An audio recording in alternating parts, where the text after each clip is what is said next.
আসসালামু আলাইকুম রহমতুল্লাহ। প্রফেট সুলাইমান আলাইসাল্লাম এর জীবনী আলোচনা। প্রফেট সুলাইমান আলাইসাল্লাম ছিলেন নবী দাউদ আলাইসাল্লামের 19 পুত্রের একজন। নবী দাউদ আলাইসাল্লাম ছিলেন ইসরায়েলের জ্ঞানী রাজা এবং মহান নবী ও আল্লাহর প্রেরিত রাসূল। যখন দাউদ আলাইসাল্লাম ইন্তেকাল করেন তখন আল্লাহ সুবহানাহু ওয়া তাআলা কর্তৃক নির্বাচিত সুলাইমান আলাইসাল্লাম তার পিতার নবুয়তের উত্তরাধিকার লাভ করেন। তিনি অনেক উপহার প্রাপ্ত হন এবং ইসরায়েল জাতির উপর ন্যায়পরায়ণ ও প্রজ্ঞাবান শাসক হিসেবে দায়িত্ব পালন করেন। ভিডিওটি না টেনে সম্পূর্ণ ভিডিওটি দেখতে থাকুন। প্রতিটি ভালো কাজ একটি সাদাকা। আপনি যখন চ্যানেলটি সাবস্ক্রাইব করবেন, শেয়ার করবেন, লাইক করবেন, তখন আপনি নেকি পেতে থাকবেন। আপনার শেয়ারে যত মানুষ ভিডিওটি দেখবে আপনি তত নেকি পাবেন। সাদাকায়ে জারিয়া সব আপনার আমলনামায় চলতে থাকবে। চ্যানেলটি সাবস্ক্রাইব করে থাকলে আপনার জন্য শুকরিয়া। আল কোরআনে বলা হয়েছে নবী সুলাইমান আলাইসাল্লাম তার পিতার শাসন এবং জ্ঞান উত্তরাধিকার সূত্রে পেয়েছিলেন। একটি হাদিসে আছে, নিশ্চয়ই উলামাগণ অর্থাৎ জ্ঞানী ব্যক্তিরা নবীদের উত্তরাধিকারী। নবীরা দিরহাম বা দিনার রেখে যান না। জামিয়া তিরমিজি 2682 নম্বর হাদিস। নবী সুলাইমান আলাইসাল্লাম এই পৃথিবীতে প্রচুর সাফল্য এবং সুখ উপভোগ করেন। তিনি এমন একটি অনন্য অবস্থানে ছিলেন যেখানে সম্পূর্ণ সাম্রাজ্যের উপর কর্তৃত্ব ছিল। এই সাম্রাজ্য ইতিহাসের অন্য যে কোনো সাম্রাজ্যের মতো নয়।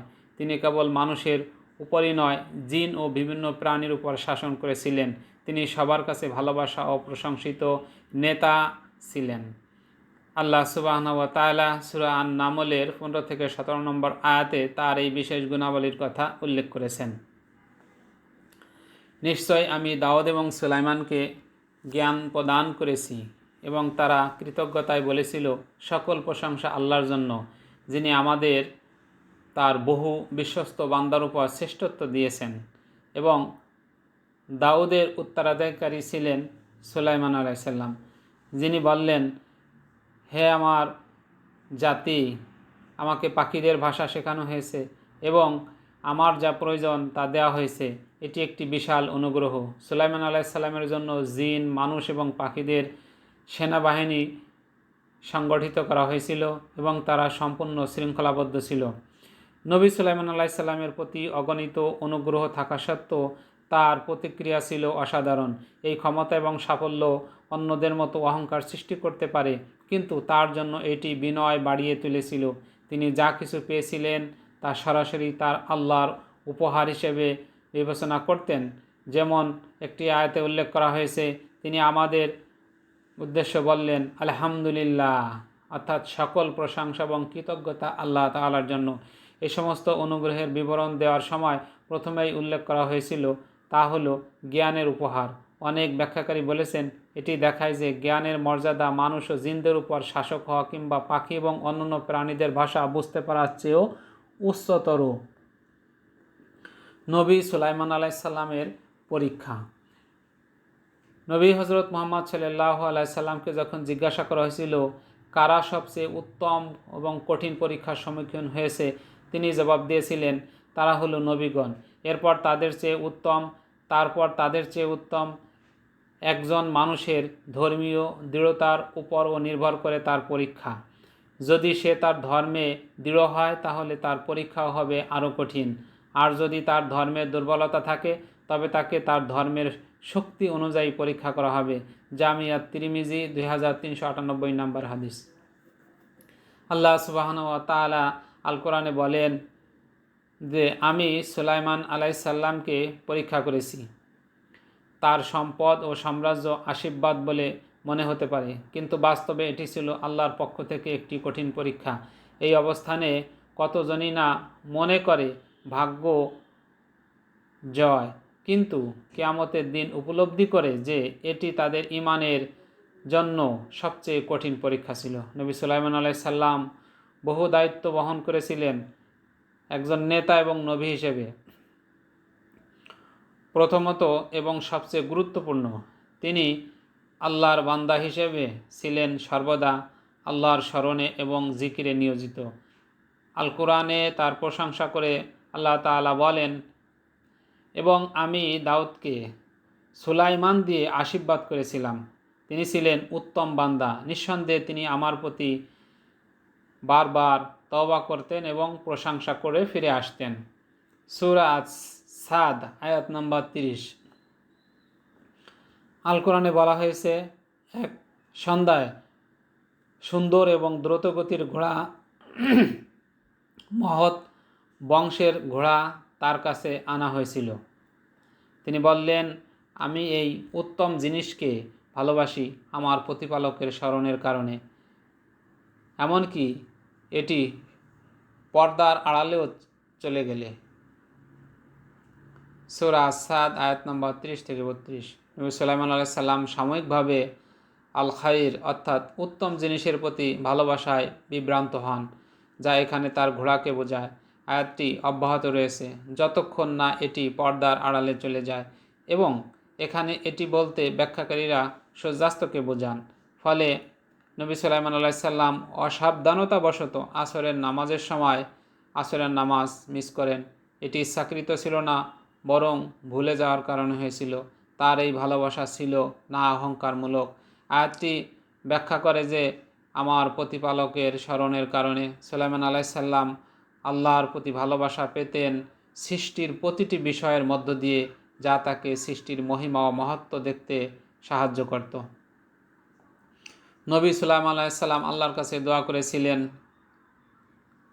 রাব্বি গিফরিলি ওয়াহাবলি মুলকা লা ইয়ামবাগি লি আহাদিম মিন বাদি ইন্নাকা আনতাল ওয়াহাব। অর্থ, হে আমার প্রতিপালক, আমাকে ক্ষমা করুন, আমাকে এমন একটি রাজত্ব দান করুন যা আমার পর কারো উপযুক্ত না হয়। নিঃসন্দেহে আপনি সর্বোত্তম দাতা। কোনো নবীর লক্ষ্যই পার্থিব জীবন নিয়ে ব্যস্ত থাকা নয়। নবী সুলাইমান আলাইহিস সালাম কেবল ক্ষমতার জন্য নয়, বরং তার হৃদয় এবং মননে আত্মাকে পরিশুদ্ধ করার প্রয়াস এ দোয়া করেন। আর আমি তার জন্য বাতাসকে বশীভূত করলাম, যা তার নির্দেশে মসৃণভাবে প্রবাহিত হতো। যেখানেই সে চাইতো সেখানেই তাকে নিয়ে যাইত। এবং আমি বশীভূত করলাম জিনদের, যারা ছিল নির্মাণকারী, ডুবুরি এবং আরও অনেককে শৃঙ্খলে আবদ্ধ অবস্থায়। এটি আমার দান। সুতরাং তুমি অনুগ্রহ করো কাউকে অথবা বিরত রাখো, কোনো হিসাব দিতে হবে না। সূরা আস-সাদ আয়াত নম্বর 36-39। একদিন নবী সুলাইমান আলাইহিস সালাম তার সেনাবাহিনীকে নিয়ে আসকালন দেশের উদ্দেশ্যে যাত্রা করলেন। তার সেনাবাহিনীতে ছিল বিভিন্ন ব্যাটালিয়ন, জিন, মানুষ, পাখি এবং নানা ধরনের প্রাণী, যারা সুশৃঙ্খলভাবে মার্চ করছিল। তারা যখন একটি উপত্যকার পাশ দিয়ে যাচ্ছিল, তখন এক সতর্ক পিঁপড়া দূর থেকে সেনাবাহিনীর আগমন লক্ষ্য করল। এটি অন্যদের উদ্দেশ্যে চিৎকার করে বলল, হে পিঁপড়ারা, তোমাদের বাসস্থানে প্রবেশ করো, যাতে সুলাইমান এবং তার সৈন্যদের দ্বারা পিষ্ট না হও। সূরা আন-নামলে 18 নম্বর আয়াতে এটি উল্লেখ করা হয়েছে। নবী সুলাইমান আলাইহিস সালাম পিঁপড়ার কথা শুনলেন এবং তিনি হাসতে শুরু করলেন। স্রষ্টার প্রতি ভালোবাসায় তিনি এতটাই পূর্ণ হয়ে গেলেন যে তিনি আরেকটি দোয়া করলেন, হে আমার প্রভু, আমাকে অনুগ্রহ করো, যাতে আমি আপনার সেই অনুগ্রহের জন্য কৃতজ্ঞ হতে পারি যা আপনি আমাকে এবং আমার পিতামাতাকে দান করেছেন, এবং সৎ কাজ করতে পারি যা আপনি পছন্দ করেন, এবং আমাকে আপনার করুণায় আপনার সৎ বান্দাদের মাঝে অন্তর্ভুক্ত করুন। আমিন। সূরা নামলের 19 নম্বর আয়াতে তিনি কৃতজ্ঞতার প্রতিমূর্তি, সর্বদা খুশি এবং তার সাফল্যকে আল্লাহ সুবহানাহু ওয়া তাআলার প্রতি সমর্পণ করেন। আত্মগৌরবের পরিবর্তে তার কৃতজ্ঞতা শুধু কথার মধ্যে সীমাবদ্ধ নয়, তিনি তার দোয়ায় প্রার্থনা করেন, আপনার অনুগ্রহের জন্য কৃতজ্ঞ হওয়ার যোগ্য করে তুলুন। এই প্রার্থনা তার ইচ্ছাকে প্রকাশ করে যে তিনি কৃতজ্ঞতা প্রকাশ করার উপায় দেখাতে চান, যা সেবা ও সৎ কাজের মাধ্যমে প্রদর্শিত হতে পারে। তিনি তার সেনাবাহিনী পরিদর্শন করেছিলেন এবং লক্ষ্য করলেন যে হুদহুদ পাখিদের মধ্যে একদল অনুপস্থিত। তিনি বললেন, আমি হুদহুদ পাখিকে কেন দেখছি না, অথবা সে কি অনুপস্থিত? সূরা নামলের 20 নম্বর আয়াতে এটি বলা হয়েছে। নবী সুলাইমান আলাইহিস সালাম তার প্রতিটি প্রজার বিষয়ে সচেতন ছিলেন, এমনকি একটি পাখির অনুপস্থিতিও তার দৃষ্টি এড়ায়নি। তিনি চিন্তিত হয়ে পড়লেন, আমি তাকে কঠোর শাস্তি দেব অথবা হয়তো তাকে জবাই করব যদি সে তার অনুপস্থিতির জন্য কোনো যুক্তিযুক্ত কারণ নিয়ে না আসে। সূরা আন-নামল আয়াত 21 নম্বর। হুদহুদ পাখির কথা সত্য কিনা তা নিশ্চিত করতে তিনি পাখিকে বললেন, আমার এই চিঠি নিয়ে যাও এবং তাদের কাছে পৌঁছে দাও, তারপর সেখান থেকে সরে এসে দেখো তারা কি উত্তর দেয়।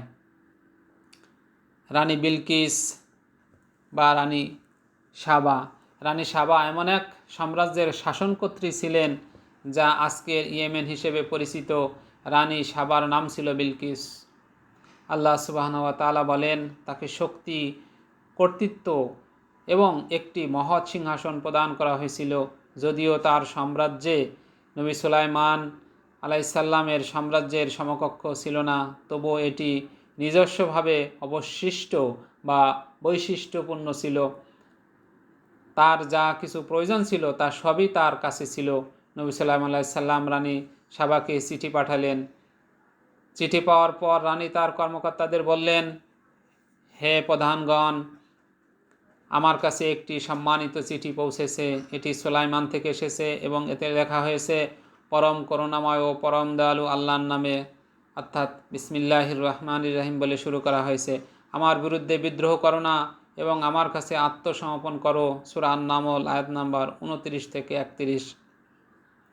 চিঠিটি দেখে রানী বিলকিস খুবই উদ্বিগ্ন হয়ে পড়লেন। তিনি এটিকে যুদ্ধের ইঙ্গিত হিসাবে বিবেচনা করে তার বিশ্বস্ত উপদেষ্টাদের পরামর্শ চাইলেন। হে আমার বিশ্বস্ত প্রধানগণ, এই বিষয়ে আমাকে পরামর্শ দাও, কারণ আমি তোমাদের ছাড়া কোনো দৃঢ় সিদ্ধান্ত গ্রহণ করি না। তারা উত্তর দিল, আমরা শক্তিশালী এবং দুর্ধর্ষ সামরিক ক্ষমতার অধিকারী, কিন্তু সিদ্ধান্ত আপনার, তাই আপনি যা আদেশ দেবেন তাই হবে। সূরা আন-নামল 33 নম্বর আয়াত। তিনি এ বিষয়ে অত্যন্ত বাস্তববাদী প্রতিক্রিয়া দেখালেন। শান্তি এবং বন্ধুত্বই উত্তম এবং প্রজ্ঞার পরিচায়ক। যুদ্ধ কেবল অপমান নিয়ে আসে, মানুষকে দাসত্বে পরিণত করে এবং ভালো জিনিসগুলো ধ্বংস করে। আমি সিদ্ধান্ত নিয়েছি সুলাইমানের কাছে উপহার পাঠাবো, যা আমাদের সবচেয়ে মূল্যবান ধন থেকে বাছাই করা হবে। যারা উপহার পৌঁছে দেবে তারা সুলাইমান এবং তার সামরিক ক্ষমতা সম্পর্কে জানার সুযোগও পাবে। তারা কখনো সিংহ, বাঘ, পাখি এবং সৈন্যদের এমন শৃঙ্খলাবদ্ধ ও বশ্যতা দেখেনি। তারা সুলাইমান আলাইহিস সালামের কাছে উপহার নিয়ে এলো, কিন্তু তিনি তা বিন্দুমাত্র আগ্রহ সহকারে দেখলেন না। তার সততা কয়েকটি উপহারের বিনিময়ে কেনা সম্ভব ছিল না। তার একমাত্র লক্ষ্য ছিল তাওহীদের বিশ্বাস ছড়িয়ে দেওয়া, অর্থাৎ আল্লাহ সুবহানাহু ওয়া তাআলার একত্ববাদে বিশ্বাস স্থাপন করা। নবী সুলাইমান আলাইহিস সালাম বললেন, তোমরা কি আমাকে সম্পদ দিয়ে সন্তুষ্ট করতে চাও? কিন্তু আল্লাহ আমাকে যা দিয়েছেন তা তোমাদের চেয়ে উত্তম। বরং তোমরা তোমাদের উপহার আনন্দ করো, তাদের কাছে ফিরে যাও। আমি অবশ্যই এমন এক সৈন্যবাহিনী নিয়ে আসব যা মোকাবেলা করতে তারা অক্ষম হবে এবং আমি তাদের অপমানিত অবস্থায় সেখান থেকে বহিষ্কার করব এবং তারা লাঞ্ছিত হবে। সূরা আন-নামল আয়াত নাম্বার 36 থেকে 37। পাঠানো দূতেরা তখন উপহার নিয়ে বিলকিসের কাছে ফিরে গেল এবং নবী সুলাইমান আলাইহিস সালাম এর মহিমা ও তার রাজত্বর কথা জানালো। রানী এতে প্রভাবিত হলেন এবং তার আমন্ত্রণ গ্রহণ করার সিদ্ধান্ত নিলেন। তবে তিনি সরাসরি তার সাথে কথা বলতে চাইলেন। এরপর তিনি নিজেকে প্রস্তুত করলেন এবং জেরুজালেম ভ্রমণের উদ্দেশ্যে রওনা দিলেন। বিলকিসের সিংহাসন। নবী সুলাইমান আলাইহিস সালাম কৌশলে তার ক্ষমতা প্রদর্শন করতে চেয়েছিলেন, কিন্তু ক্ষমতা প্রদর্শন তার উদ্দেশ্য নয়। তিনি বুঝতে পেরেছিলেন যে রানী ইসলামের প্রতি আগ্রহী এবং তিনি তার বিশ্বাস দৃঢ় করতে একটি অলৌকিক ঘটনা ঘটানোর উদ্যোগ নিলেন। তিনি তার জিনদের বললেন, হে আমার পরিষদবর্গ, তারা আমার নিকট এসে আত্মসমর্পণ করার পূর্বে তোমাদের মধ্যে কে বিলকিসের সিংহাসন আমার নিকট নিয়ে আসবে? সূরা আন-নামল আয়াত নম্বর 38। এই কাজটি সহজ ছিল না। তার প্রাসাদে অদৃশ্যভাবে প্রবেশ করা, সিংহাসনটি নিরাপদে সরিয়ে নেওয়া এবং রানীর আগমনের আগেই তা পরিবহন করা। তবে তিনি বিশ্বাস করতেন এটি সম্পন্ন করা রানীকে আল্লাহর অসীম শক্তি ও নিয়ন্ত্রণ উপলব্ধি করাতে সহায়ক হবে। তিনি ব্যাখ্যা করতে পারতেন কিভাবে এটি তার নিজের ক্ষমতার কারণে নয়, বরং আল্লাহর সাহায্য সম্ভব হয়েছে। জিনদের মধ্যে একজন শক্তিশালী জিন বলল, আমি এটি আপনার কাছে নিয়ে আসব আপনি আপনার আসন থেকে ওঠার আগেই, এবং আমি এর জন্য অবশ্যই শক্তিশালী ও বিশ্বস্ত। নবী সুলাইমান আলাইহিস সালাম এই জিনটির কথায় সাড়া দেননি। এরপর আরেকজন জিন, যাকে কিতাবের জ্ঞান ছিল বলা হয়, বলল যে আরও দ্রুত এটি আনতে পারবে। নবী সুলাইমান আলাইহিস সালাম চোখের পলক ফেলার আগেই সেই মহৎ সিংহাসন, যা হুদহুদ পাখির উল্লেখ ছিল, তার সামনে উপস্থিত হলো।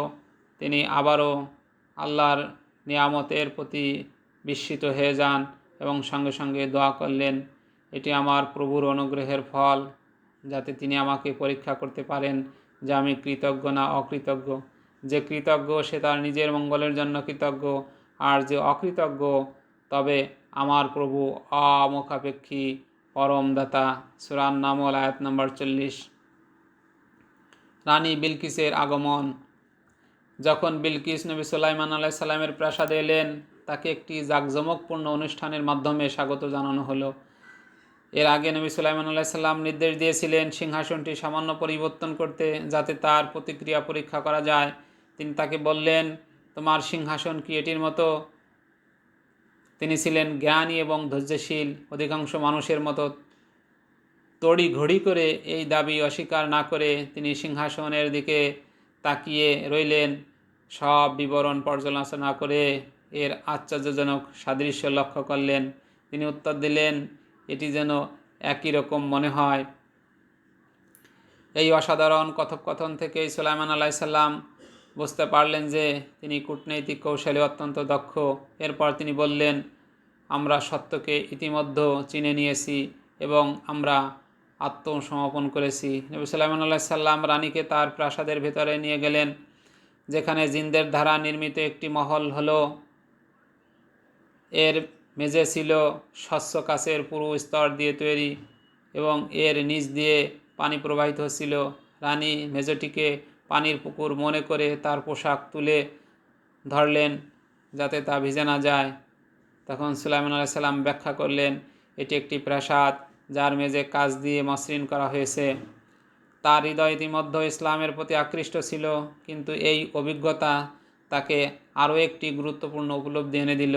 বাহ্যিক চেহারা মানুষের বোঝাপড়াকে প্রতারণা করতে পারে। তিনি সুলাইমান আলাইহিস সালামের কাছ থেকে শিক্ষা গ্রহণ করতে শুরু করলেন এবং বুঝতে পারলেন সূর্য ও চাঁদের মহিমার কারণে তাদের উপাসনা করা একটি মূর্খতা ছাড়া আর কিছুই নয়।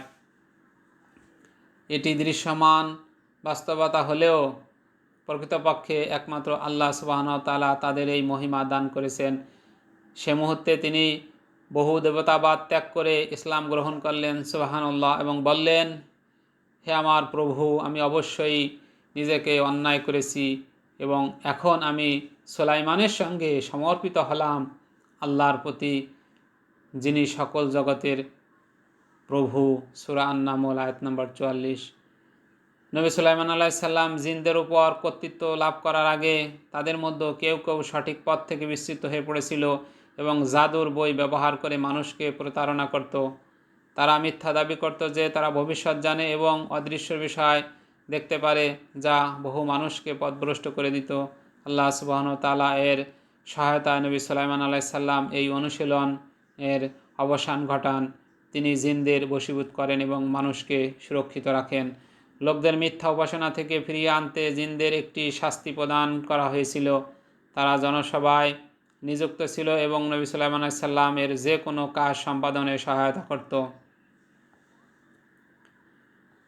কোরআনে এই অংশটি উল্লেখ করা হয়েছে সূরা সাবা এর আয়াত 12 এবং 13 নম্বরে। বলা হয়েছে, সুলাইমানের জন্য বায়ুকে তার অধীন করেছিলাম।